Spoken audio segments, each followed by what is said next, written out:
Salam, Bapak Ibu yang terkasih di dalam Tuhan Yesus Kristus, apa kabar? Saya berharap bahwa kita dalam keadaan yang penuh dengan sukacita, sebab kasih Tuhan memelihara hidup kita. Hari ini, Jumat 8 Mei, firman Tuhan tertulis dalam Kisah Para Rasul 27 ayat 14 hingga yang ke-38. Bagian firman Tuhan ini akan saya baca di ayat yang ke-22 hingga yang ke-24. Demikian bunyi firman Tuhan. Tetapi sekarang juga dalam kesukaran ini, aku menasihatkan kamu supaya kamu tetap bertabah hati. Sebab tidak seorang pun di antara kamu yang akan binasa kecuali kapal ini. Karena tadi malam seorang malaikat dari Allah, yaitu dari Allah yang aku sembah sebagai miliknya, berdiri di sisiku. Dan ia berkata, "Jangan takut Paulus, engkau harus menghadap kaisar. Dan sesungguhnya oleh karunia Allah, maka semua orang yang ada bersama-sama dengan engkau di kapal ini akan selamat karena engkau." Demikianlah firman Tuhan. Berbahagialah setiap orang yang mendengar firman Allah dan memeliharanya. Bapak Ibu yang terkasih, bagian dari firman Tuhan memang menjadi satu perjalanan yang istimewa bagi seorang hambanya, yaitu Rasul Paulus, di mana dia ingin berada di dalam kebenaran dan akan terus melakukan kebenaran seturut dengan kehendak Tuhan. Maka tema untuk kita malam ini adalah tersedia keselamatan bagi yang percaya. Dan kita tahu bahwa Paulus menjadi tahanan dan akan berangkat ke Italia untuk boleh di sana naik banding di hadapan kaisar. Dan kita melihat bagaimana perjalanan ini membuat iman Paulus menjadi semakin kokoh. Sebab perjalanan menuju Italia bukan perjalanan yang mudah. Tetapi di sini kita melihat bagaimana Allah memelihara kehidupan hambanya. Dia berada di tengah-tengah lautan. Badai Laut Timur, badai yang sangat besar dan pastinya sangat menakutkan.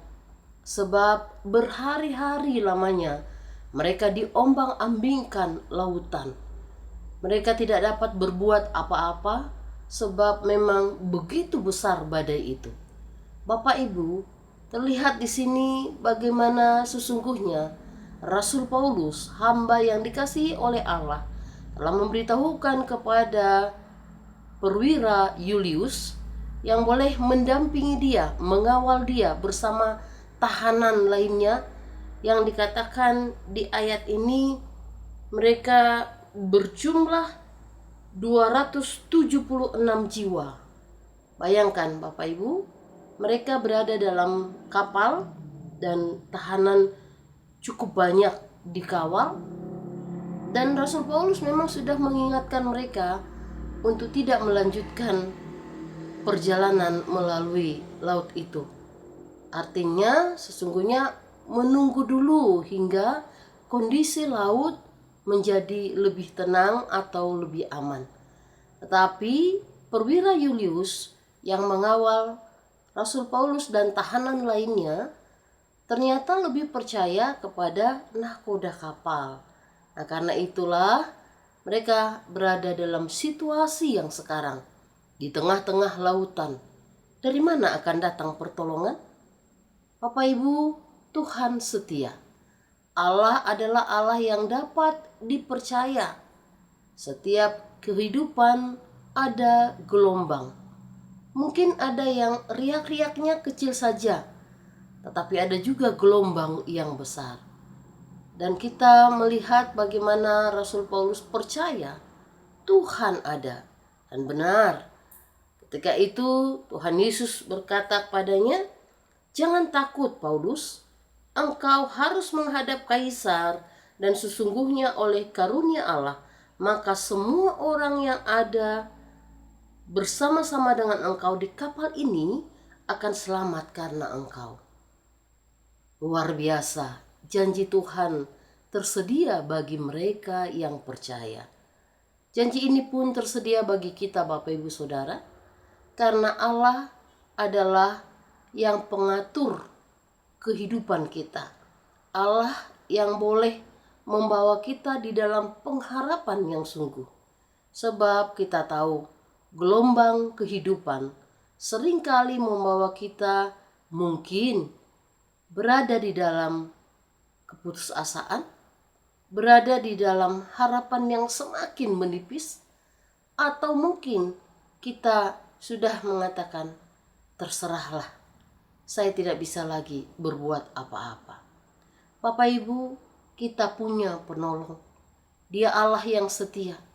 Dia selalu memberikan yang terbaik bagi kita, dan pertolongannya tidak akan terlambat. Maka baiklah kita semua boleh percaya tersedia keselamatan bagi yang percaya kepada Allah. Kita tahu kita hanya boleh berada di dalam ketaatan, tunduk melakukan apa yang menjadi bagian kita. Selebihnya, mari kita serahkan kepada Tuhan, sebab Dia yang akan memimpin hidup kita. Tetaplah percaya, tetaplah bersandar kepada Tuhan. Tuhan Yesus memberkati. Amin. Mari kita bersatu di dalam doa. Terpujilah Engkau Allah Bapa kami di dalam Yesus Kristus, Allah yang menyediakan pertolongan bagi kami. Kami sungguh bersyukur ya Allah, sebab Engkau adalah Allah yang dapat dipercaya. Janji-Mu ya dan amin. Kami bersyukur karena perjalanan hidup yang kami jalani ada bersama Tuhan. Tidak ada satu keraguan pun di hati kami akan kasih dan setia-Mu. Karena itu ya Tuhan, biarlah kami melangkah di dalam rencana-Mu. Biarlah kami boleh percaya bahwa Engkau telah mengaturkan segala sesuatu dengan sangat baik. Terima kasih atas kekuatan pertolongan Tuhan. Dan saat ini hamba-Mu berdoa bagi anak-anak Tuhan yang berada di dalam keputusasaan, yang berada di dalam kesedihan yang teramat dalam. Tuhan, bangkitkanlah semangat mereka. Ingatkanlah mereka bahwa Engkau adalah Allah yang hidup, Allah yang ada di sekeliling kami yang sedia untuk menolong kami. Terima kasih ya Bapa, sebab pertolongan-Mu tersedia bagi kami yang percaya kepadamu. Inilah doa kami. Kami alaskan di dalam nama Yesus Kristus, Juru Selamat yang hidup. Amin.